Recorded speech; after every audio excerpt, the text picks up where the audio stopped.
तीनों ने black and white फिल्मों में भी काम किया है, तो उस जमाने में जो पेमेंट होता था वो ब्लैक में होता था कि व्हाइट में होता था?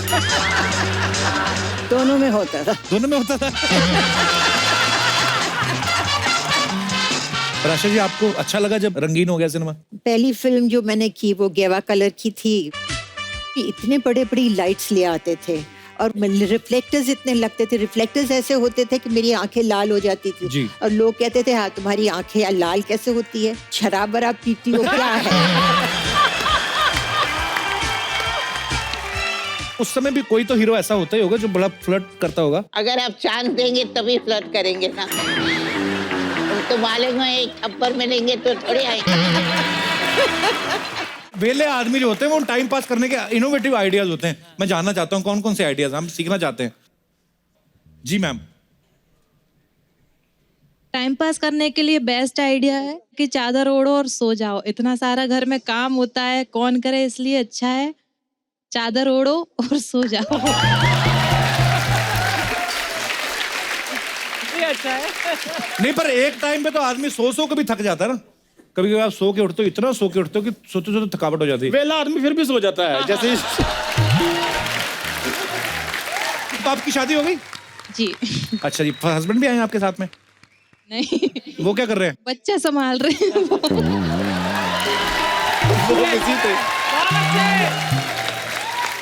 यार ये बड़ी अच्छी बात है, मुझे लगती है नारी शक्ति का जमाना है, बच्चे घर पे छोड़ आती हैं, पति संभाला, अच्छी बात है, वेरी गुड। कामचोर हूँ मैं।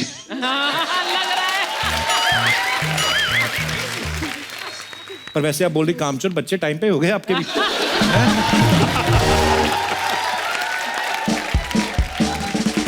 चलिए, बहुत अच्छा लगा आपके विचार जानकर। और कोई हमारे दोस्त जो इस बारे में अपने विचार व्यक्त करना चाहते हैं? एक माइक दास दादा को दे दो प्लीज। नर्वस हो गए दास दादा। दास दादा हमारे बहुत ही पुराने मित्र हैं, हमारे शो पे बड़े सालों से फोटोग्राफी कर रहे हैं। दास दादा, आप क्या करते हो जब शो की शूटिंग खत्म हो जाती है? घर जाके क्या करते हो? घर पे अकेला हूँ अभी। क्यों? वाइफ कलकत्ता गई है। अच्छा, भेज दिया। तो मुझे क्यों काली की फिर आपने, अगर वाइफ कलकत्ता गई हुई? तो बच्चे आपके साथ रहते हैं दास दादा? हाँ, मैं लड़का है खाली। अच्छा, खाली लड़का क्या है? भरा हुआ लड़का क्या होता है? नहीं, बेटा है अभी साथ में। अच्छा। बेटी का तो शादी हो गया। बेटी की शादी होगी? हाँ जी। बेटे की नहीं करी? नहीं, बेटा अभी टाइम है, लड़की घुमा रहा है। लड़की घुमा रहा है? लड़की घुमा रहा है? दास दादा एक बात बताओ, आप मतलब अभी दास दादी भी घर पे नहीं है, मतलब आपकी वाइफ शूटिंग के बाद अभी क्या घर जाके क्या करोगे आप? दिन घर पे रहता हूँ मैं, बाहर भी नहीं निकलता हूँ, नीचे भी नहीं आता हूँ। तो अभी आपकी वाइफ गई हुई कलकत्ता, बोर नहीं होते आप उसके नहीं, बिना? बिल्कुल नहीं। अभी क्या फायदा, 35 साल हो गए सर शादी को। ऐसे क्यों दास दादा? बोर हो जाते हैं ना, एक ही चेहरा रोज रोज देख के भी क्या दिखेगा। मार पड़ेगी घर पे। दास दादा, वो भी तो रोज एक ही चेहरा देखती हैं। वो कौन सा एक दिन दिलीप कुमार देखा, दूसरे दिन शाहरुख खान? वो भी तंग आ जाती है। तो दोनों एक दूसरे से बोर हो गए। पर दास दादा is so sweet. Thank you Das दादा, लव यू। और कोई हमारे दोस्त? जी भाई साहब हाथ खड़ा करें, इनको दे दीजिए। जी अगम कुमार निगम जी हमारे शो में। एक साल पहले जैसे आपकी थोड़ी वेला आप हो गए थे, थोड़ा पूरा वेला था। हाँ सर, वैसा वेलापन मेरे साथ भी हुआ था कुछ सालों पहले। अच्छा, फिर क्या आपने? लेकिन मैंने बहुत अच्छा एक रास्ता खोज निकाला। क्या? मैंने सर क्या किया कि मेरी बीवी के जितने भी रिश्तेदार हैं उनकी बुराइयां चालू कर दी। थोड़ा सा उनके बारे में उल्टा पुल्टा बोलो और फिर खामोश हो जाओ। किनके सामने? फिर वो उनके बोलती है। खुद के सामने। अच्छा। और क्या करो कि भाई पड़ोसन की साड़ी की तारीफ कर दो, पड़ोसन के खाने की तारीफ कर दो, या तो ऑफिस की किसी असिस्टेंट की खूबसूरती की तारीफ कर दो, फिर खामोश हो जाओ। फिर दिन भर जो कुछ है घर में ही कपिल शर्मा शो देखते रहो बस बैठ के। वाह, बड़ा अच्छा आइडिया, इनोवेटिव आइडिया आपका। कहाँ से आए सर आप? सर मैं भरूच गुजरात से आया हूँ, क्रिमिनल लॉयर हूँ। अच्छा, वाह वाह। और सर एक रिक्वेस्ट है, मेरा भाई भी मेरे साथ आया है, मेरी बहन भी मेरे साथ आई है, तो आपसे बहुत प्यार करते हैं, उनसे उनको जरा हाई कह दीजिए। कहाँ है? वहाँ पे मेरा भाई है और नमस्ते भाभी जी, है। कैसे हो आप? वो दो ठुड्डियों वाले आपके भाई? नहीं वो नहीं।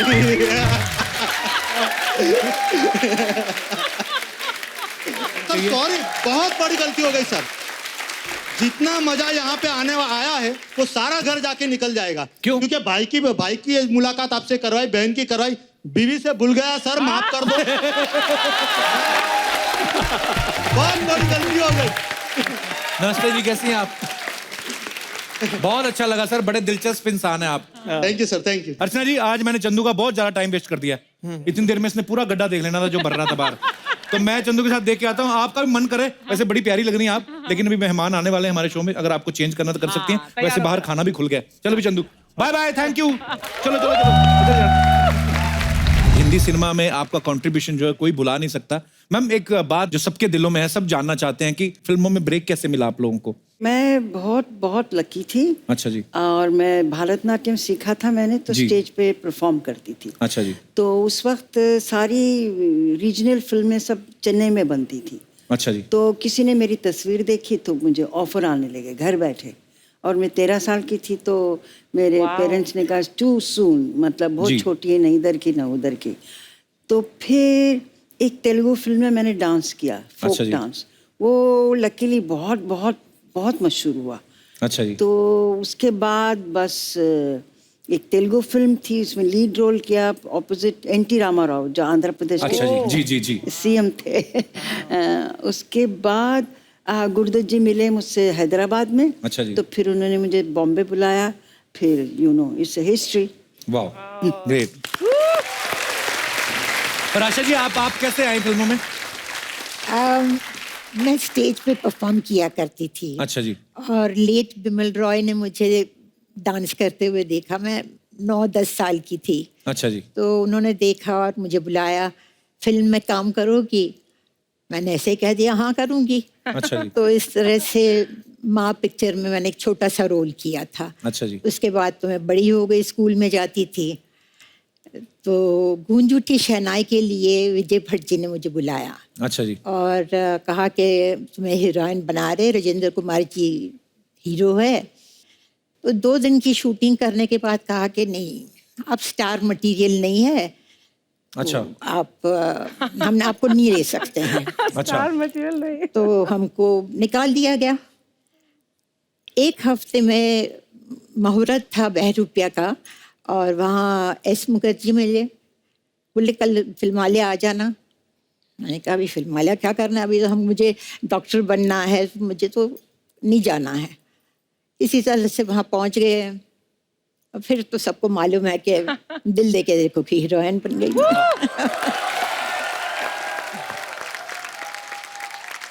और हेलन जी, आपकी शुरुआत कैसे हुई थी? We were refugees from Burma. Okay. And during the war, we had to walk it for 9 months from Burma to Assam. I was very small. I was about 3-4 years old. Anyway, we came to India. God was great. And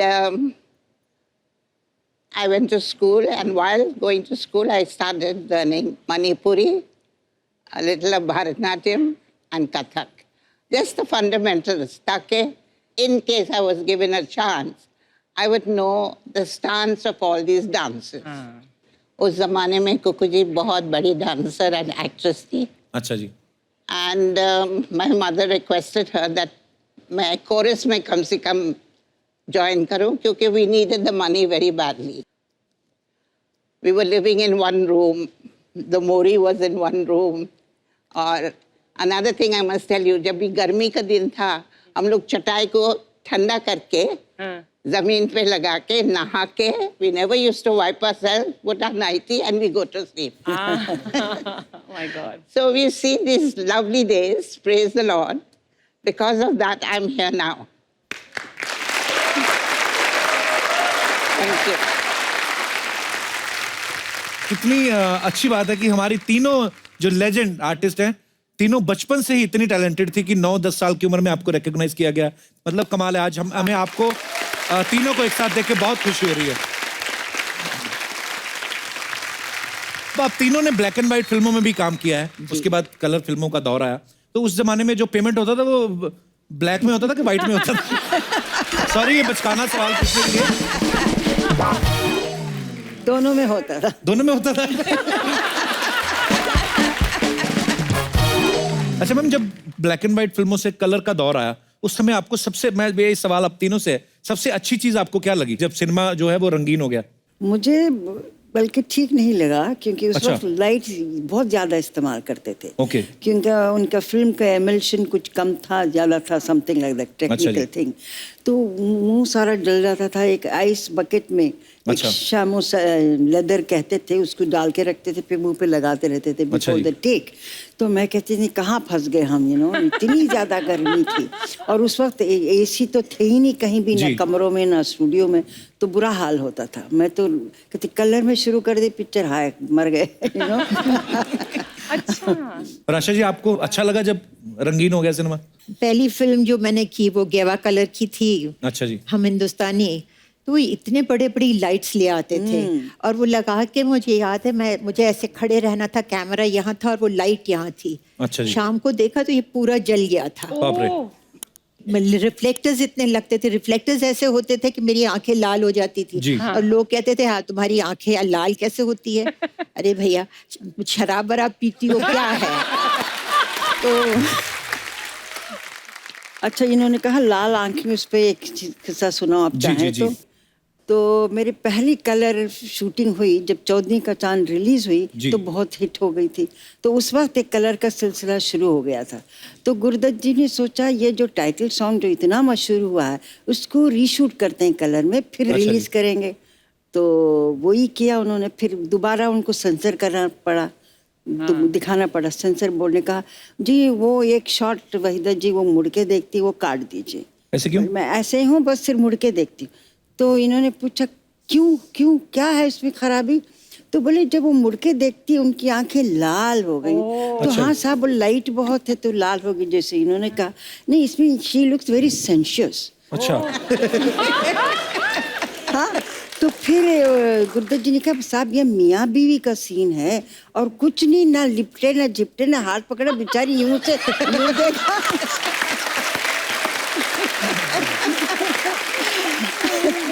अगर वो sensor board वाले अगर अब हों तो जी। बेचारे वो देख के तो बेहोश हो जाएंगे। आजकल तो बन रहा है।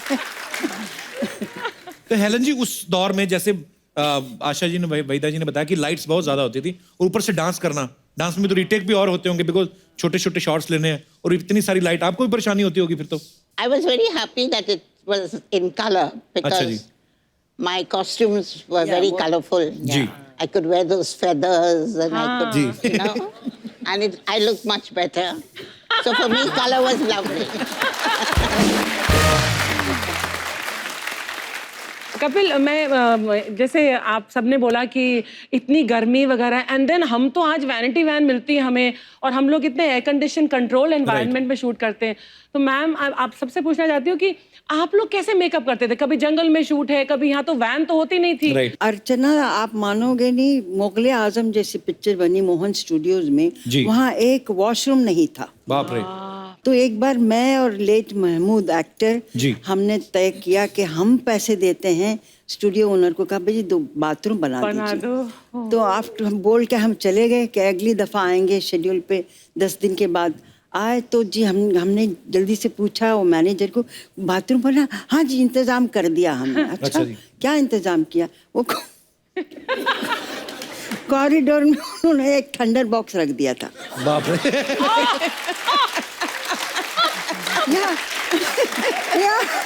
I said, oh my God, it's so terrible.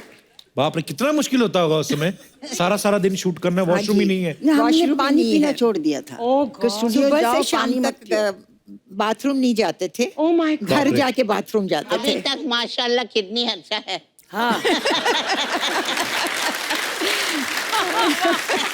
Seriously actually आदमी को रोमांटिक सीन करना हो और ऊपर से बाथरूम आया हो तो आदमी कहाँ निकलेंगे एक्सप्रेशन एक्चुअली।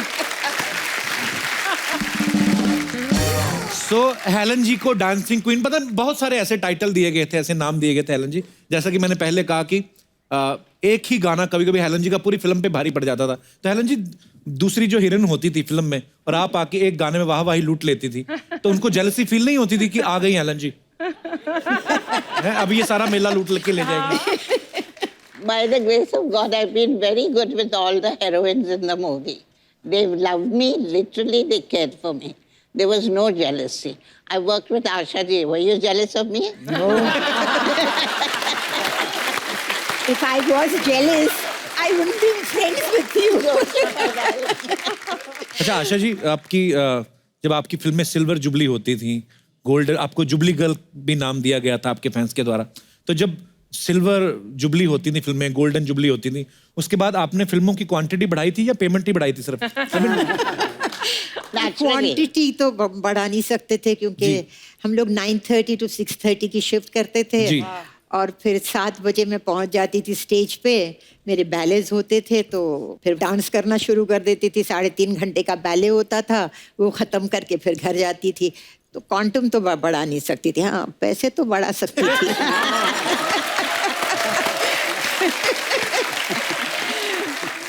आशा जी, आपने तकरीबन सब स्टार्स के साथ काम किया है, जी। तो आपको अपनी जोड़ी सबसे ज्यादा किसके के साथ अच्छी लगती थी?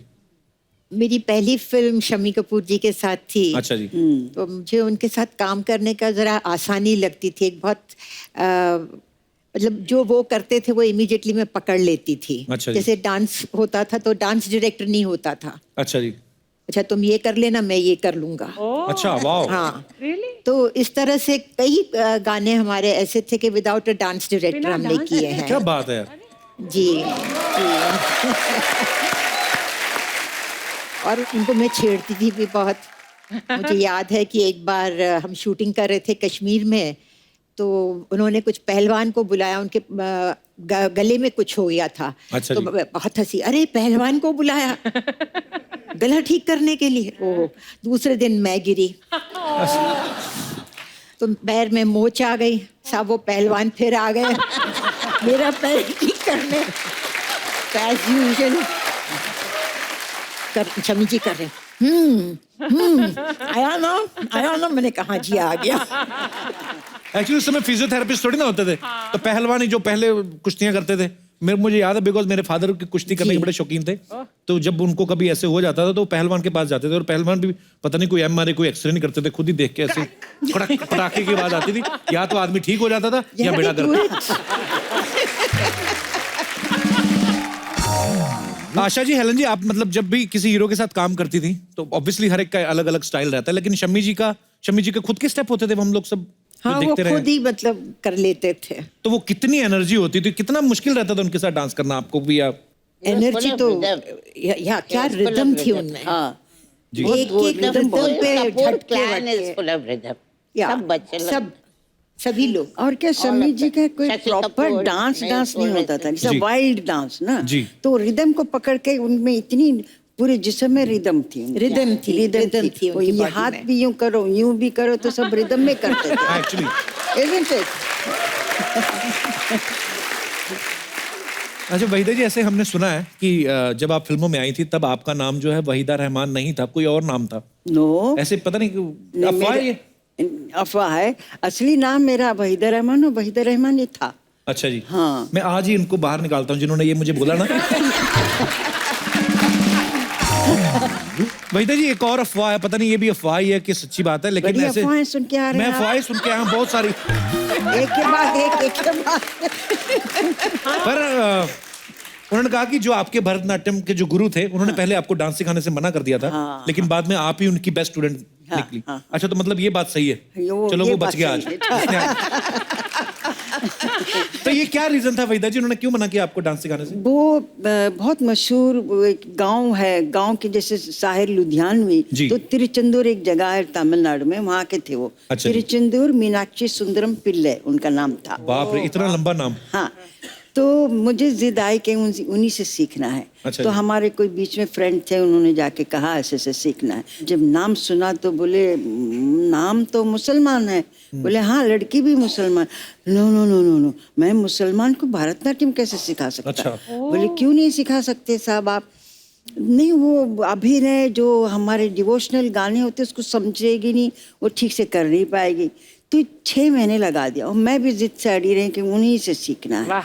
तो जब इन्होंने बहुत जबरदस्ती की हमारे दोस्त ने, तो बोले अच्छा उसकी कुंडली लेकर आओ। अच्छा। तो बोले जो वो लोग मुसलमान हैं वो कुंडली उल्टी बनाते नहीं, बिलीव नहीं करते। अच्छा जी। तो बोले ये तो बड़ी मुश्किल है फिर। तो बोले अच्छा उसका बर्थ डेट लेकर आओ। अच्छा वो लेकर गए, तो उन्होंने अपने से चार्ट बनाया, कुछ यूं पता अच्छा। नहीं क्या क्या किया। तो बोले ये क्या हुआ, ये कैसे हुआ? तो उन्होंने पूछा क्या हुआ साहब? तो ये चार्ट में कहता है कि ये लड़की मेरी लास्ट और सबसे अच्छी स्टूडेंट होगी, वाह। हो नहीं सकता। तो उन्होंने ऐसे ढकल दिया, नहीं नहीं नहीं हो नहीं सकता, समथिंग इज रॉन्ग, या मैंने ठीक नहीं किया। तो बोले और 2 दिन दो। अच्छा, फिर 2 दिन के बाद फिर उन्होंने बनाया, बोले no again the same result. तो बोले चलो मैं सिखाता हूँ इसको। क्या बात है, लेकिन और वो बात सच भी साबित हुई। वाह। ऐसे हमने सुना है कि रेशमा और शेरा में एक ऐसा सीन था जिसमें आपको बच्चन साहब को ऐसे थप्पड़ मारना था, लेकिन बच्चन साहब की माताजी वहां पे रहती थी। तो मैम फिर कैसे मारा आपने? वो आदमी थोड़ा वो भी हो जाता कि यार सामने मम्मी है। नहीं, उन्होंने आंटी ने ये भी कहा, वहीदा जरा संभाल के। तो मैं बिल्कुल डर गई। अच्छा जी। तो हर बार आए तो सुनील दत्त डायरेक्ट कर रहे थे उस वक्त, और सी रामचंद्रन कैमरामैन थे। अच्छा जी। तो उन्होंने कहा, वहीदा जी आप ठीक से नहीं करेंगे तो रीटेक होंगे, उतने थप्पड़ पड़ेंगे। अच्छा जी। इससे बेहतर है अब दिल मजबूत करके एक कस के दे दीजिए, बात खत्म हो जाएगी। अच्छा जी। तो फिर लाइटिंग वगैरह हो रही थी, तो मैं जाके बैठी, तो आंटी बच्चन उधर बैठे हुए थे, वहीदा जरा संभाल के करना। तो मैं बिल्कुल डर गई। फिर मैंने जाके सुनील दत्त को कहा, साहब मेरे से थप्पड़ नहीं मारा जा रहा है। बोले क्यों क्यों नहीं मारा जा रहा? कि वो आंटी ने कह दिया जरा संभल के। तो बोले ओहो, तो फिर आंटी को कहना चाहिए इस शॉट के लिए आप बाहर जाके बैठिए। अच्छा, तो बाहर भेजा फिर उनको? बाहर भेजना पड़ा। तो उसके बाद फिर सब सेट पे असिस्टेंट डायरेक्टर सुनील दत्त सब कहने के एक ही शॉट, एक ही टेक, एक कस के लगा दीजिए। मैंने कहा अमिताभ बहुत कस के लगाने वाली हूँ। हाँ कोई बात नहीं। खैर शॉट हुआ, लकीली पहला टेक ओके हुआ। तो फिर अमिताभ कहेंगे वहीदा जी काफी अच्छा था।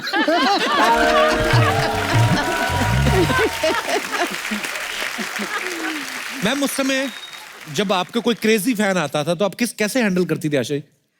सेट पे शूटिंग देखने आ जाते होंगे, आपके घर के बाहर आ जाते होंगे कहीं? घर के बाहर एक चाइनीज आदमी आता था। चाइनीज? हाँ। अच्छा जी। तो वो मतलब आके घर के बाहर दरवाजे के बाहर ही बैठ गया। अच्छा जी। तो बोले मैं यहाँ से जाऊंगा नहीं, मैं आशा पारेख से शादी कर कर ही जाऊंगा। अच्छा। मैंने पढ़ा था ये। इट वाज, अब मैं वो हटे ही नहीं। फिर वहाँ उसने अपना गद्दा लगा दिया, वहाँ रहने लगा, कुछ मछलियाँ जला के खाता था, पता नहीं क्या करता था। और लोग उसको कहे यहाँ से हटो, तो वो छुरी निकाल कर दिखाया कि मैं हटूंगा नहीं। अब जब उसने छुरी वुरी निकालने की बात की तो अब मुझे डर लगने लगा। मैं रात को लेट शूटिंग करके आऊँ तो मैं अपने नीचे कार के नीचे मतलब छिप कर रहा हूँ और छिप कर देखूं कि वो है कि नहीं, बैठा हुआ है तो फिर छिप जाऊं। फिर मैंने कहा ये तो बहुत हो रहा है। 1 महीना ये चलता रहा। तो फिर मैंने जो है पुलिस कमिश्नर को फोन किया। अच्छा जी। वो कहा कि भैया इसको पकड़ के ले जाओ। उसको पकड़ कर ले गए जेल में। वहां से उसने मुझे पोस्ट कार्ड लिखा। अच्छा। कि मुझे ये लोग ले गए हैं, प्लीज मुझे बाहर निकालो। बेल भी आप ही कराओ। मैंने कहा अंदर तो मैंने डाला है तुमको। मैंने कहा अंदर तो मैंने तुमको डाला है, मैं तुमको आके बाहर निकालूं? मैं पागल हूँ क्या? फिर पता नहीं कहाँ चला गया, मुझे नहीं मालूम। You're looking out for him now. No बाबा।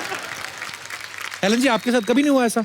हुआ होगा जरूर। एक बहुत अच्छी फैन थी, अच्छी फैन, अच्छा जी। थी? ओहो। आशा भोसले। अच्छा, वाह। एक दिन आशा जी ने मुझे उनके शो पे बुलाया। I was a guest. अच्छा जी। तो बातें बातें में उन्होंने कहा कि हेलन जी वहाँ बैठी है। Then I went out and I did that. Helen ji, Asha ji मुझे बोल रहे, हेलन जी अगर मैं मर्द होता है तो मैं आपसे शादी करती। वहीदा जी आपको भी तो कभी ऐसा कोई ना कोई क्रेजी फैन मिला ही होगा कभी जिन्होंने तंग ही कर दिया आपको? हाँ, देखिए हमारे ज़माने में जब जवानी में सभी होते हैं, सबके फैंस होते हैं। एक हर रोज़ कुछ 12-15 सफ़े का एक लेटर आता था। अच्छा जी। उसमें वो लिखते थे कि मैं आर्किटेक्ट हूँ। मैं सोचो ये आर्किटेक्ट हैं तो इनकी इतनी फुर्सत कहाँ मिलती है? वो हैंड रिटन, ये नहीं कि टाइप हो, या उस वक्त मोबाइल नहीं था, कंप्यूटर नहीं था, हैंड रिटन लेटर। फिर कहते थे एक दिन याद रखिए आप, ताजमहल क्या मैं उससे बढ़ के बनाऊंगा, क्योंकि मैं आर्किटेक्ट। अच्छा मैम, आजकल बहुत सारे ऐसे प्लेटफॉर्म्स हैं, सोशल मीडिया है, मतलब आप अपने फैंस के साथ सीधा कनेक्ट कर सकते हैं। आप उनको अगर कुछ आप कोई नई फिल्म कर रहे हैं उनको बता सकते हैं, सीधा उनके साथ चैट सेशन करते हैं। आजकल के जो भी स्टार्स हैं, उस समय में तो ऐसा सोशल मीडिया तो होता नहीं था। सो बहुत सारे सवाल हैं जो हमारे दर्शकों के मन में वो मैं आपसे पूछना चाहता हूँ। आप तीनों उनके जवाब दे सकते हैं। आपके टाइम पे जो फिल्में बनती थी उनमें सबसे ज्यादा स्टाइलिश हीरो कौन था? आप तीनों जवाब दे सकती हैं। स्टाइलिश हीरो जी। मेरे कैटेगरी में जो देवानंद थे, अच्छा जी, फिर देव साहब। शम्मी कपूर थे। शम्मी कपूर साहब, वाह क्या बात है। आशा जी आप? मुझे लगता है फिरोज खान। फिरोज साहब, जी जी जी, फिरोज वाह। खान। हेलन जी, आप तो खुद इतने स्टाइलिश नहीं, लेकिन आपको कौन स्टाइलिश हीरो लगता था? देवानंद। देव साहब, वाह। उस समय शूटिंग पे सबसे ज्यादा लेट कौन आता था? राज कपूर। राज कपूर साहब। सब आप सब सहमत हैं? आशा जी आप ये सब? बड़ा टेढ़ा सवाल है। हंसने वाला मगर आते सवाल थे है। लेट। मैंने 2 पिक्चरें की उनके साथ। अगर 9:30 से 6:30 तक की शिफ्ट होती थी जी। तो वो 2 बजे आते थे। अच्छा जी। तो फिर आधी शिफ्ट चली गई, फिर लंच खा के फिर आराम करके उठ के अच्छा। तो फिर मैंने प्रोड्यूसर को कहा आप 2 से 10 की शिफ्ट की रखिए। अच्छा जी। दोपहर के 2 से रात के 10 से। बोला हाँ अच्छा आइडिया है, चलो वो कर दें। तो वो 2 से 10 बजे की शिफ्ट रखते थे तो वो 6 बजे आते थे। फिर एक दिन उन्होंने, मैं कहती थी क्या राज जी मैं बैठ बैठ के थक जाती हूँ। नहीं सॉरी। एक दिन मिल्क कॉलोनी में शूटिंग थी तो मेरे प्रोड्यूसर ने कहा वहीदा जी आप घर से मत निकलिए जब तक मैं फ़ोन नहीं करूँ। अच्छा। आई फील गिल्टी, आप बैठी रहती हैं वहाँ क्या करें। मैंने कहा अच्छी बात है। तो फिर फ्रैंटिकली फ़ोन आया, उस वक्त मोबाइल नहीं था कुछ नहीं। निकलिए जल्दी निकलिए। मैंने कहा क्या हुआ? बड़ी सुबह 7 बजे राज जी आउटडोर में बैठे हुए हैं। मैंने कहा राज जी 10 लेट। बोले मैं बदनाम हूँ कि मैं लेट आता हूँ, मैं बैठा हूँ, आप अभी आई हैं, अभी आपको मेकअप करना है, बाल बनाने कितनी देर लगेगी? मैं कितनी देर बैठा रहूँगा? मैंने कहा मुझे जिंदगी भर बिठाते थे, अभी आप बैठे रहिए।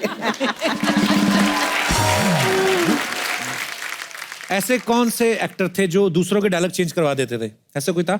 मैंने एक पिक्चर में काम किया था जिसमें कृष्णा करके कोई विलन था। अच्छा जी। तो वो क्या होता था 7 to 2, 2 to 10 की शिफ्ट होती थी। तो मैं 2 to 10 की शिफ्ट में उसकी शूटिंग करने जाती थी। अब वो 6 बजे तो वो सारे डायलॉग उल्टे बोले। अच्छा। हाँ, वो बोले कि जैसे ये था कि शल्लो तुम कीचड़ में खिला हुआ कमल हो, तो वो बोलेगा शल्लो तुम कमल में खिला हुआ कीचड़ हो। तो एक दिन ये हुआ, अच्छा बिकॉज मैं बहुत बड़ी स्टार थी तो पूरे सेट पे सन्नाटा। तो उसने कहा क्या हुआ? अरे भाई तुम क्या बोल रहे हो? तो बोले क्या बोल रहा हूँ? तो बोले तुमने ये डायलॉग बोला है। अच्छा मैंने ऐसा बोला, सॉरी हाँ फिर से करते हैं। फिर वही बात। अच्छा। हर चीज में मतलब वो सुजीत कुमार के साथ था कि शल्लो के साथ मैं सुहाग रात मनाऊंगा। वो 6:30 बज गए थे तो कहने लगे कि शल्लो की जगह मैं तुम्हारे साथ सुहाग रात।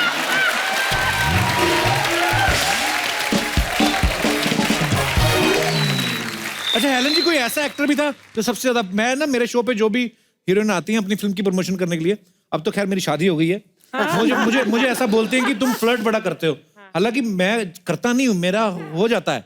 अच्छा उस समय भी कोई तो हीरो ऐसा होता ही होगा जो बड़ा फ्लर्ट करता होगा? अगर आप चांस देंगे तभी फ्लर्ट करेंगे ना। उनको मालेंगे एक थप्पड़ मिलेंगे तो चले आएंगे।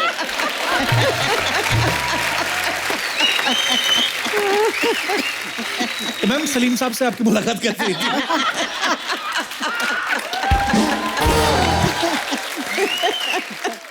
ये सलीम साहब का नेक्स्ट प्रोग्राम होगा तभी आप पूछ लेना। दोबारा बुला लीजिए दोनों को। दोनों क्यों, तीनों। हाँ जरूर Salman's mother is there. Definitely ma'am, we would love to ma'am. बाकी भी समथिंग। मैम यहाँ पे ना कुछ आपके हार्डकोर फैंस हैं जो आपकी फिल्मों के, आपके स्टाइल के इतने दीवाने हैं, तो उसी आज स्टाइल में बैठे हूँ, मैं उनको बुलाना चाहता हूँ। प्लीज आइए, आप जरा मंच पे आइए।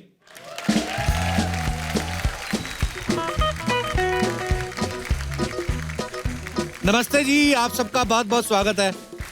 अरे सबसे पहले तो आप अपना नाम बताइए और आप बताइए कि आप किनका आपने स्टाइल कॉपी किया हुआ है, हमारे दर्शकों को बताइए। मैं मधुचंद्रा हूँ। अच्छा जी। मैंने आशा जी का गेटअप किया है। अरे वाह, कमाल है।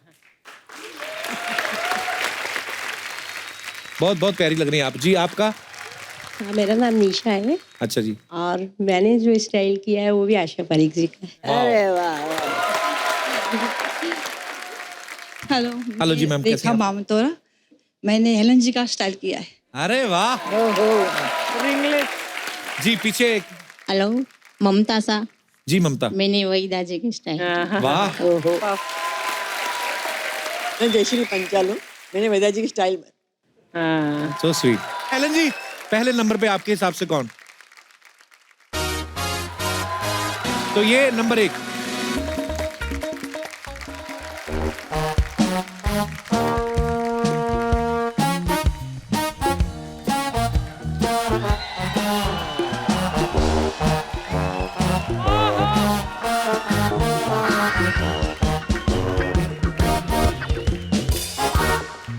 कितने जा रहा है? गुड्डू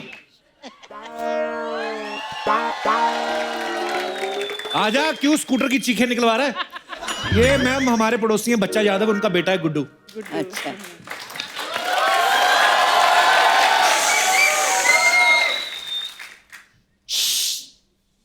पैरी पोड़ा दादी जी, जीते रहो। पैरी पोड़ा दादी जी, पैरी पोड़ा दादी जी। ओ गुड्डू, ये दादी दादी क्या होता है? दादी दादी वो होती है जब किसी माँ के बच्चे के घर बच्चा होता है और वो लेडी मिठाई का डब्बा लेके गली में मिठाई बांटती है और खुशी से कहती है कि आज मैं दादी बन गई, उसे दादी कहते हैं। ओए कलिंगड़, मैं दादी की डेफिनेशन नहीं पूछ रहा हूँ, ये तेरी दादियाँ कैसे हो गई? कप्पू अंकल, मैंने इन तीनों दादियों को ना अपने धन धन धन से दादियाँ मान लिया हुआ है। अबे तन मन धन से मानना होता है। तन मन से आप मानो, मैंने धन धन से माना है। पता क्यों? क्योंकि तन मन से ना सी व्यू बंगले नहीं आते, धन धन से आते हैं। बेटा अभी उन्होंने तुझे अपना पोता माना नहीं है। कोई बात नहीं, ये फिल्मी लोग है ना, क्लाइमेक्स में मानते हैं। ये ना फिल्में देख देख के बिगड़ गया अर्चना जी। हाँ। अभी तेरे बाप को बोल के तेरी फिल्में देखनी बंद कराता हूँ। हाँ। फिल्में बंद करवा दोगे? मतलब एक्टर लोग फिल्में नहीं बनाएंगे, इधर प्रमोशन के लिए नहीं आएंगे। तेरा क्या होगा? डैडी के जोक कौन सुनेगा? डैडी घर बैठ जाएंगे और 5-6 बच्चे पैदा करेंगे। नहीं अंकल, प्लीज ऐसा मत करना। लेकिन एक बात है कप्पू अंकल, वहीदा रहमान जी है ना, मैं उनके बेटे की तरह बहुत ही ज्यादा अच्छा गाता हूँ। उनका कौन सा बेटा गाता है? AR रहमान। AR रहमान उनका बेटा नहीं है, वो अलग है। सच्ची सौ खाओ। हाँ। इनका बेटा नहीं है? नहीं। तभी मैं सोचूं ये उनके साथ क्यों नहीं रहती। अच्छा ये बता गुड्डू, स्कूल क्यों नहीं गया आज? स्कूल वो ना मेरी बुआ की पूंछ पे चोट लग गई थी, इसीलिए मैंने छुट्टी कर ली। बुआ की पूंछ नहीं होती, भैंस की पूंछ होती है। अंकल जी, भैंसे हमारी बुआ है, समझे? वो हर साल मेरे पापा को राखी बांधती हैं। अबे भैंस कैसे राखी बांध सकती है? क्यों अंकल जी, अगर मेरे डैडी रोज उनको तबेले पे बांधते हैं तो वो उनको राखी क्यों नहीं बांध सकती? How racism. अच्छा फालतू की बातें इससे जितनी मर्जी करा लो। अभी मैं स्कूल के बारे में कुछ पूछूंगा ना, पढ़ाई के बारे में, इसकी बोलती बंद हो जाएगी। वाह गुड्डू, ज्यादा बात तेरी पढ़ाई पे सवाल उठा है। मैं तैयार हूँ कप्पू अंकल, क्या सवाल पूछते हो? अच्छा बोलो। बता, सूरज किस दिशा से निकलता है? सूरज? हाँ। ऐसा गोल सा? हाँ। वो खट्टे ऑरेंज रंग का होता है जो? हाँ। सूरज वो जो बच्चों को सुबह उठाता है? हाँ। वो जो कपड़े भी सुखा देता है? हाँ वही सूरज। सब पता है। वो सूरज जिसके पृथ्वी आसपास चक्कर लगाती है? हाँ वही सूरज। वो सूरज जो रात को डूब जाता है? हाँ वही सूरज। हाँ तो 9:30 बज रहे ना, डूबा हुआ है। जब सुबह उगेगा तो बता दूंगा किधर से उगता है।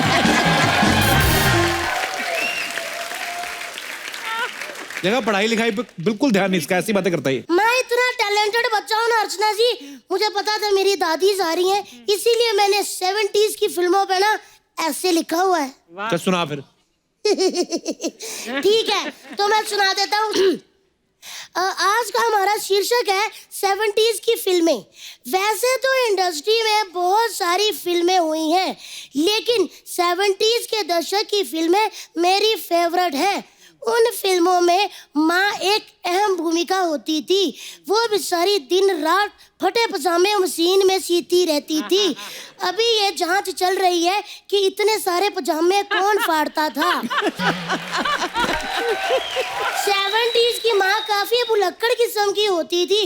वो अक्सर अपने बच्चों को मेले में भूल आया करती थी। फिर उन फिल्मों में अक्सर एक लाला होता था जो अक्सर औरतों के कंगन की कलेक्शन रखने का शौक रखता था। वो पराए गरीब औरतों के कंगन गिरवी भी रखता था। उन फिल्मों में काफी काली खांसी, काली पहाड़ी और कालिया नामक शख्स होते थे।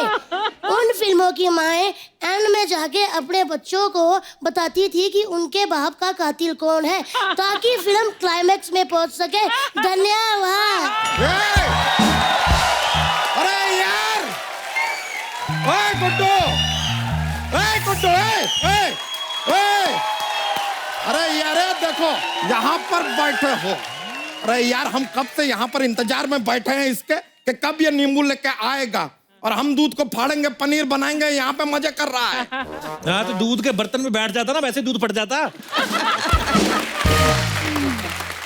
अच्छा, हम बैठ जाएंगे तो दूध फट जाएगा, हम खड़े हो जाएंगे तो दूध सिल जाएगा, हम ऐसे घूम जाएंगे तो दूध रफू हो जाएगा। वाह वाह कप्पू शर्मा वाह। अरे दूध का इतना नॉलेज रखते हो तो कहीं भैंस क्यों नहीं लग जाते यार। माल का वैसे हम इनसे बातें करने में, इनसे बहस करने में अपना वक्त क्यों बर्बाद कर रहे हैं। 70s का सिनेमा हमारे सामने लाइव है, हम नीचे आ रहे हैं। I need to meet you. अरे यार मजा आ गया।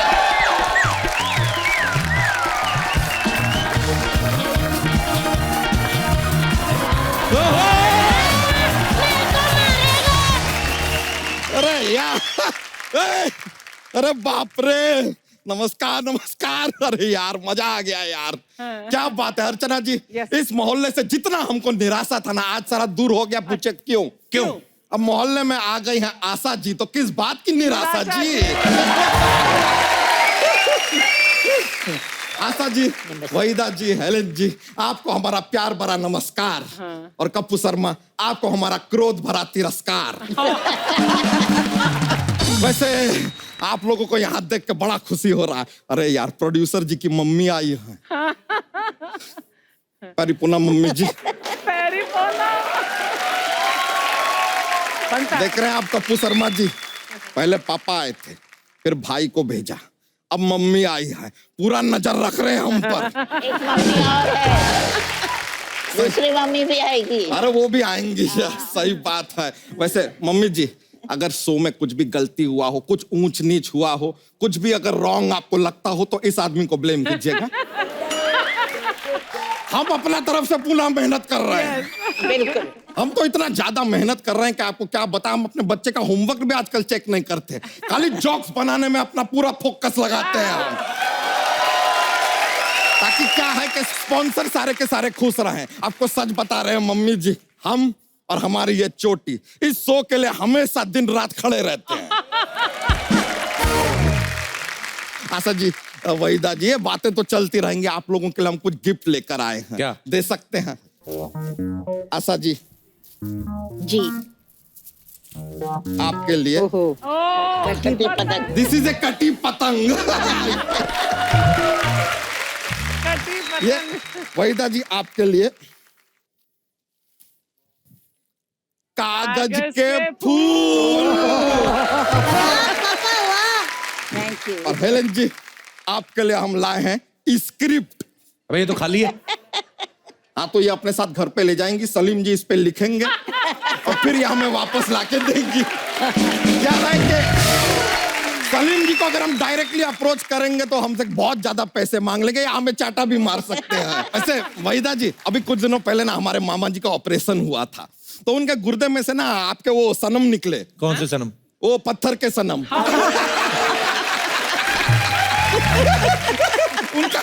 बस जॉक्स के लिए बोल दिया, जरा माहौल बनता है, मजा आता है। वैसे आशा जी, आप देखें डेस्टिनेशन वेडिंग आजकल बड़ा ऐसा क्रेज चल रहा है, लेकिन आप कमाल है, आपने तो अपने दौर में डेस्टिनेशन लव शुरू कर दिया था, लव इन टोक्यो। बच्चा ये क्या बात है, मतलब कुछ भी बोल रहा है। जैसे आपने लव इन टोक्यो किया था, इन्होंने टोकने में पीएचडी किया है। PhD in Tokyo. क्या बात है पापा, सही कहा आपने। देखा पप्पू अंकल, आप जानते नहीं मेरे पापा कौन से खेत के कद्दू हैं। खेत के कद्दू में खेत की मूली होता है। पापा मैंने आपका साइज देख के बोला है ना।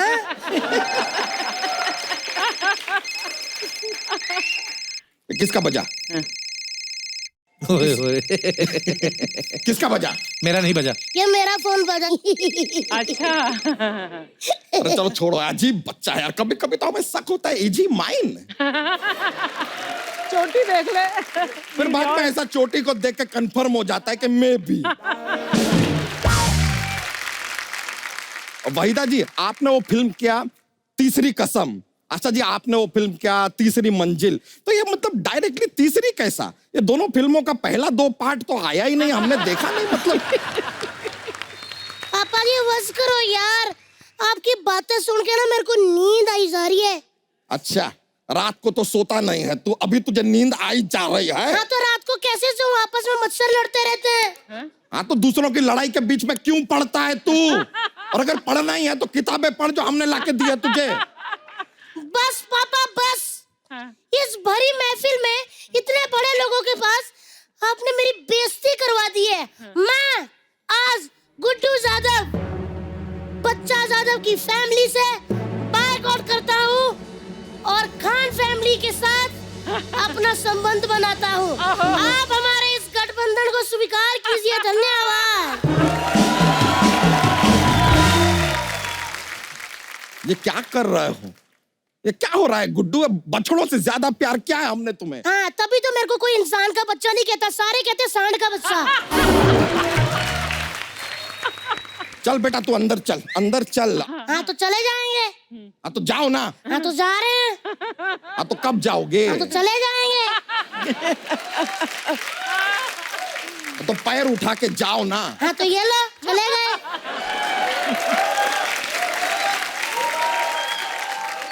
ऐसे जाओ, ऐसे ऐसे जाओ। मैं सांड नहीं हूँ ऐसे जाऊँ, हीरो हूँ, बाइक पे जाऊंगा अपनी। आप घर आओ जरा, मम्मी कुछ कैप लगाता हूँ आपकी, आपके थोड़े पर निकल आए ना भैंसे। अरे जाओ यार जाओ, और जो बोलना है मम्मी से बोलो। हम क्या हो, डरते हैं क्या हम मम्मी से यार? जरा सा ऐसे घुटनों पे आ जाएंगे, हाथ जोड़ेंगे, गिड़गिड़ाएंगे तो आंसू निकलेंगे, मम्मी माफ कर देगी यार। That is right. Go John. वैसे हमारे ये बच्चे ने काफी गुस्सा दिला दिया, माय एलोपॉजी फॉर दैट। लेकिन क्या माहौल को अच्छा करने के लिए हमारे पास एक जोक्स का पिटारा रहता है। अगर आप कहें तो जोक्स पेश कर दे, पेश कर दिया जाए तो ठीक है। कप्पू शर्मा आप हमको बताइए, शोले फिल्म के क्लाइमैक्स में कौन मरता है, अमिताभ बच्चन के धर्मेंद्र? अमिताभ बच्चन। हकीकत में धर्मेंद्र मरते हैं। अबे चल, अबे चल क्या हम इंफॉर्मेशन दे रहे हैं? हकीकत अलग फिल्म है, उसमें धर्मेंद्र मरते हैं।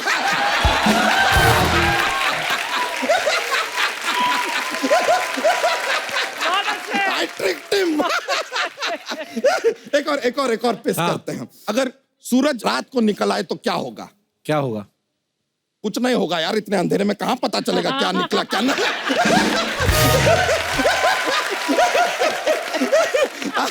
चलिए हम भी चलते हैं, हमें जरा हिसाब चुकता करना है जरा गुड्डू के साथ। ओके मम्मी जी, बहुत बहुत शुक्रिया, बड़ा खुशी हुआ आपसे मिलकर। Thank you very much yo bro.